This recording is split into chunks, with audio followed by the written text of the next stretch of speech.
나는 전능하신 아버지 하나님, 천지의 창조주를 믿습니다. 나는 그의 유일하신 아들 우리 주 예수 그리스도를 믿습니다. 그는 성령으로 잉태되어 동정녀 마리아에게서 나시고 본디오 빌라도에게 고난을 받아 십자가에 못 박혀 죽으시고 장사된 지 사흘 만에 죽은 자 가운데서 다시 살아나시며 하늘에 오르시어 전능하신 아버지 하나님 우편에 앉아 계시다가 거기로부터 살아있는 자와 죽은 자를 심판하러 오십니다. 나는 성령을 믿으며 거룩한 공교회와 성도의 교제와 죄를 용서받는 것과 몸의 부활과 영생을 믿습니다. 아멘.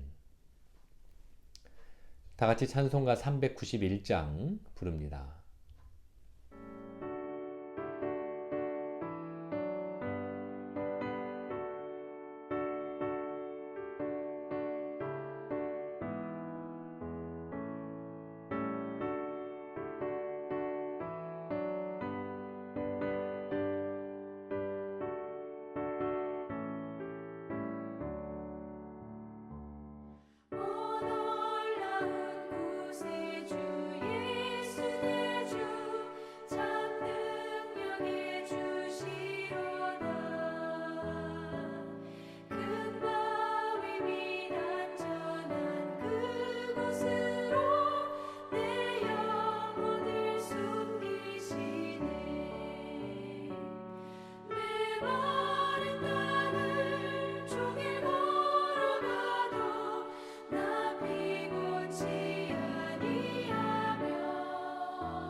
오늘 함께 나눌 하나님의 말씀은 창세기 35장 9절부터 15절까지의 말씀입니다. 봉독합니다.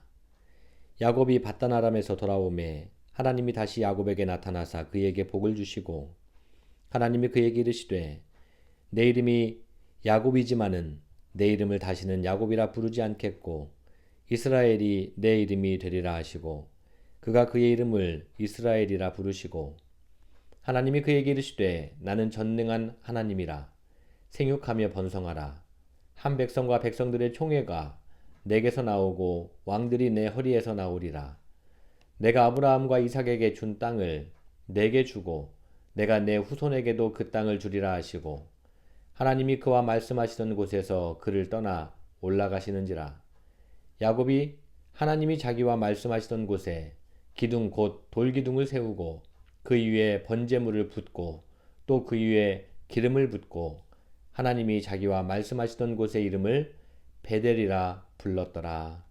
아멘.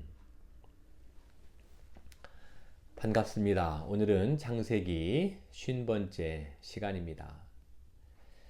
지난 시간에 이어서 사면초가에 놓인 야곱은 하나님을 향해 기도했습니다. 그리고 기도하면서 베델로 올라가라는 하나님의 음성을 들은 야곱은 그 말씀대로 준행하여 베델로 올라가죠. 베델로 올라간다는 것은 무엇을 말할까요? 베델이라는 장소를 말하는 것일까요? 물론 우선적인 것은 베델이라는 장소로 가야 합니다. 그런데 이어지는 질문은 베델에 가기만 하면 모든 문제가 저절로 해결되는 것일까요? 그렇게 생각하는 경우도 있을 수 있습니다. 그런데 그렇게 말하면 베델이라는 이 장소에 무슨 특별한 효험이 있다는 인정과 뜻이 되기도 합니다. 그런데 베델이라는 장소가 특별한 곳이 될 수 없습니다. 베델은 그냥 베델일 뿐이죠. 베델에 간다고 해서 저절로 무슨 수가 나는 것이 아니란 말입니다. 만일 그렇게 생각하면 이것은 매우 상식에 벗어나는 미신이 될 수밖에 없습니다. 베델로 올라간다는 것은 하나님께로 간다는 것이죠. 벳엘이라는 단어 자체가 하나님의 집이라는 뜻입니다. 그러면 하나님의 집 혹은 하나님께로 간다라는 것이 무엇을 말하는지 생각해 보아야 합니다. 하나님은 특별한 장소에 갇혀 계시는 분일까요? 온 세상을 창조하신 하나님께서는 온 세상 어디든지 계시지 않는 곳이 없다. 즉 무소부재한 분이라고 이야기하는 것이 상식에 맞습니다. 그러면 하나님께로 나아간다라는 것은 혹은 하나님께로 간다라는 것은 무엇을 말할까요? 그것은 바로 지금 내가 여기에 서 있는 그곳에서 자세와 태도를 바꾸는 것 아닐까요? 그것이 이치와 상식에 맞습니다. 아무리 베델에 올라가서 단을 쌓는다고 해도 그 삶의 자세가 바뀌지 않는 한 달라지는 것은 아무것도 없고 달라질 수도 없습니다.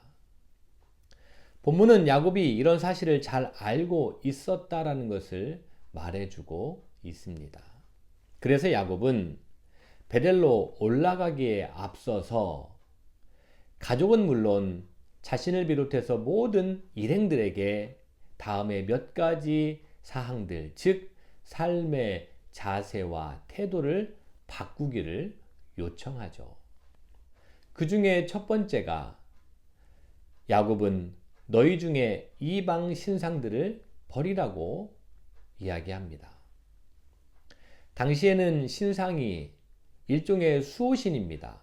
그래서 대부분 집안이나 혹은 개인이 모두가 신상들을 지니고 다녔죠. 이방 신상을 지니고 그 신상을 섬긴다라는 것은 온갖 미신과 기복적인 신앙생활을 한다는 것을 말합니다. 이방 신상을 버리라는 야곱의 요구는 단순한 신상 제거만을 의미하지 않습니다. 비록 신상을 소지하고 있지 않아도 이기적인 신앙, 미신적인 요행을 바라는 마음은 얼마든지 있을 수 있기 때문입니다. 베델로 올라간다는 것, 즉 하나님께로 나아간다는 것, 그분을 섬긴다라는 것은 이런 우상신앙의 어리석음을 청산하고 바른 길, 즉 정도를 걷는 것을 말합니다.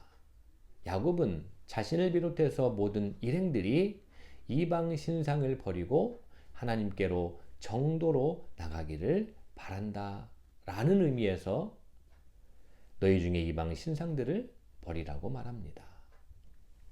두 번째는 정결하게 하라고 이야기하죠.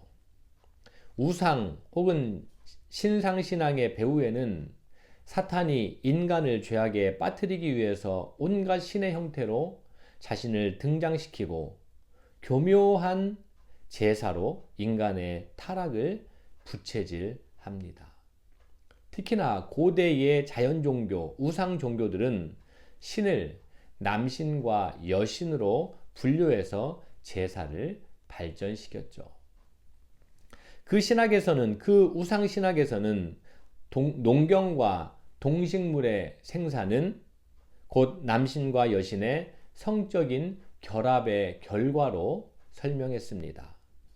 그리고 남신과 여신을 섬기기 위해서는 그 신들에게 자신이 가진 성을 바치는 의식을 발전시켰습니다. 그리고 그 제사에 참여한 자들이 온통 혼음으로 이어졌죠. 생각해 보십시오. 이런 신앙에서는, 이런 우상신앙에서는, 이런 미신신앙에서는 좀 극단적인 표현일 수 있겠지만 성윤리가 설 자리가 전혀 없었고 오히려 퇴폐를 조장하는 결과를 낳습니다. 자신을 정결하게 하고라는 이 말은 즉 이런 비윤리적인 그리고 몰상식한 신앙과 삶을 청산하라는 것을 이야기합니다. 세 번째로 야곱은 너희들의 의복을 바꾸어 입으라 라고 말하며 삶의 태도와 자세를 바꾸라고 이야기합니다. 고대 미신적인 신앙은 생활 곳곳에 스며들지 않은 곳이 없었습니다. 옛날 우리의 토정비결 혹은 사주, 궁합, 고수례 이런 전통신앙에서도 미신신앙에서도 이런 흔적은 얼마든지 찾아볼 수 있고 사실 이것이 옛날 이야기만이 아니라 지금도 결혼 등의 대사에는 궁합, 기릴, 장명, 택일 이러한 미신 전통들이 남아 있습니다. 고대에는 의복 역시 이런 미신 신앙에서 자유롭지 못했습니다. 의복을 바꾼다라는 것은 따라서 이런 악습들을 다 벗어버린다라는 뜻이죠. 야곱은 베델로 올라갔습니다. 그리고 이것은 무슨 특정한 장소, 어떤 장소 신앙을 의미하지 않습니다. 삶의 자세와 태도를 바꾸는 마음으로부터의, 중심으로부터의 변화된 신앙을 말합니다. 여호와 하나님께서 요구하시는 것이 무엇일까요? 그것이 장소 신앙일까요? 그렇지 않죠. 오늘 야곱이 우리에게 이야기하듯이 마음의 신앙, 중심의 신앙, 이어지는 삶의 신앙이라고 할 수 있습니다. 야곱의 이 세 가지 요청에 온 가족과 일행들은 동의합니다.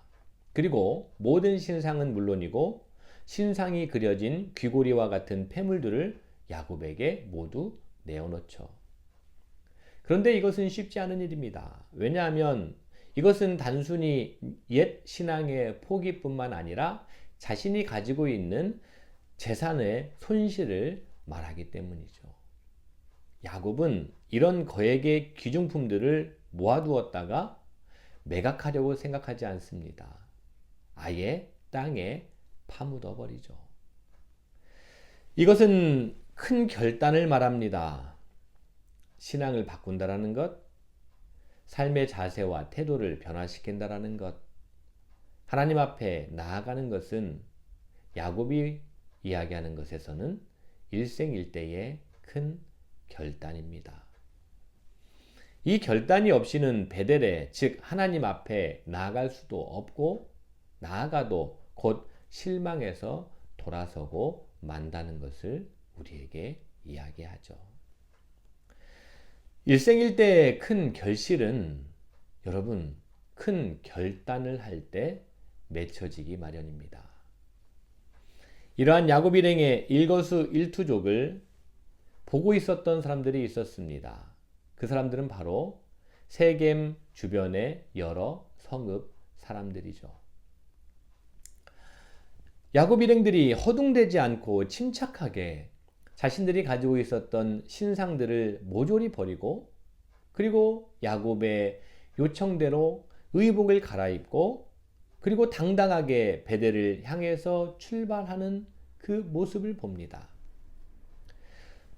죽음의 공포 앞에서 야곱 일행이 보였던 이런 모습은 죽음을 초월하고 또 무언가 승리를 확신하지 않고서는 있을 수 없는 태도죠. 세겜 주변의 성읍 사람들은 이런 모습을 보고 과연 어떤 생각을 했을까요? 크게 당황하지 않았을까요? 섣불리 달려들지 못했을 것입니다. 만일 그랬다가는 큰 화를 당할 것 같은 분위기였죠. 흔히 이야기하는 기싸움에서 야곱은 하나님을 온전히 믿는 신앙으로 승리했습니다. 하나님의 도우심은 현실과 무관한 비현실적인 방법이 아니에요. 지극히 현실적으로 가능한 누구도 예상치 못한 지혜가 바로 하나님의 방법입니다. 이런 사실을 오늘 본문은 다음과 같이 기록합니다. 지난 시간에 읽었던 본문의 내용인데요. 5절에 이렇게 이야기하죠. 그들이 떠났으나 하나님이 그 사면 고을들로 크게 두려워하게 하셨으므로 야곱의 아들들을 추격하는 자가 없었더라. 사랑하는 양물 여러분, 야곱은 분명히 이 세겜이라는 곳에서 큰 위기를 겪습니다. 딸 디나가 겁탈을 당했고 이어서 철없는 아들들이 저지른 복수 때문에 세겜 족속뿐만 아니라 그 주변에 있는 여러 성읍 사람들, 연대에 있는 성읍 사람들에 의해서 몰살당할 수밖에 없는 상황에 처했었습니다. 그런데 야곱은 이러한 사면 초가에서 땅의 방법이 아닌 하늘의 방법으로 위기를 벗어납니다. 그런데 이것은 단순히 위기를 벗어난 것으로 그치지 않고 잘 생각해 보면 이 위기가 아니면 절대로 얻을 수 없는 큰 수확을 얻게 됩니다. 그것은 바로 가족의 신앙적인 일치입니다. 20년 전 야곱은 단신으로 외삼촌의 집에 와서 대릴 사이가 되었죠. 그리고 처가살이는 자신의 뜻대로 가정을 이끌어가지 못했습니다. 오히려 자신을 처가의 삶의 문화에 맞춰야 했죠. 게다가 야곱 자신의 성격이 소심하다 보니까 집안의 주도권은 모두가 다 장인과 그리고 그의 아내들에게 넘어갔습니다. 되짚어 한번 생각해 보십시오. 본래 야곱은 라헬과 결혼하고 싶어 했습니다. 그런데 장인의 뜻에 따라서 레아까지 아내로 맞았죠. 그것으로 끝나지 않고 두 아내의 의지대로 그녀들의 몸종 둘을 추가로 아내로 삼을 수밖에 없었고 그리고 야곱의 아들들의 이름 또한 모두 아내들이 짓습니다. 신앙에서도 마찬가지였습니다. 아직 야곱 혼자서 하나님만을 믿고 있었을 뿐 아내들과 일행들은 서로 제각기 다른 신앙을 가지고 있었죠. 그래서 자신들의 신상들을 저마다 소유하고 있었습니다. 우리가 잘 알듯이 라헬은 자신의 집에서 나올 때 아버지의 신상 드라빔을 훔쳐가지고 나왔고, 아버지 또한 라헬에게서 혹은 야곱의 일행에게서 자신의 잃어버렸던 신상 드라빔을 찾는 내용이 기록되어 있습니다. 그런데 세겜이라는 곳에서의 위기를 통해서, 위기 앞에서 야곱은 강력하게 이방 신상을 척결할 것을 요구했고, 이에 모두가 위기 앞에서, 위기를 통해서 순종합니다. 자신이 하란을 향해서 올 때 베델에서 하나님을 만난 경험과 그 하나님이 양을 기르는 동안 지켜주셔서 큰 집안과 재물을 얻게 하신 것들을 이야기할 때 이제서야 비로소 가족들이 야곱의 하나님을 인정하게 되었습니다. 이로써 야곱은 가족의 화합과 신앙의 일치를 얻어낼 수 있었고, 이런 일치는 그 아들들이 이스라엘 신앙 공동체의 선조가 되는 데에 매우 결정적인 역할을 했습니다. 하나님, 그분에 대한 올바른 신앙은 분명히 위험을 기회로 만들어가게 합니다. 하나님의 도우심은 자신의 실수, 불운, 여러 가지 요인들이 합쳐져서 큰 기회가 되게 하십니다. 따라서 큰 위험이 온 것은 큰 기회가 온 것이고, 지난주에도 아니 그 이전에도 여러 차례 말씀드렸던 것처럼 위험과 기회는 서로 동반자라고 할 수 있습니다. 야곱은 이런 우여곡절을 겪으면서 20년 만에 고향 브엘세바로 돌아와서 아직 생존해 계시는 아버지를 배웠고, 그리고 돌아가신 후에는 형 에서와 함께 장례를 치릅니다. 사랑하는 양물 여러분, 오늘 우리 교회와 교우들이 오늘의 야곱이 되기를 소망합니다. 삶의 모든 상황에서 겪는 크고 작은 일들이 부디 하나님을 만나는 기회, 그리고 하나님께로 나아가는 기회,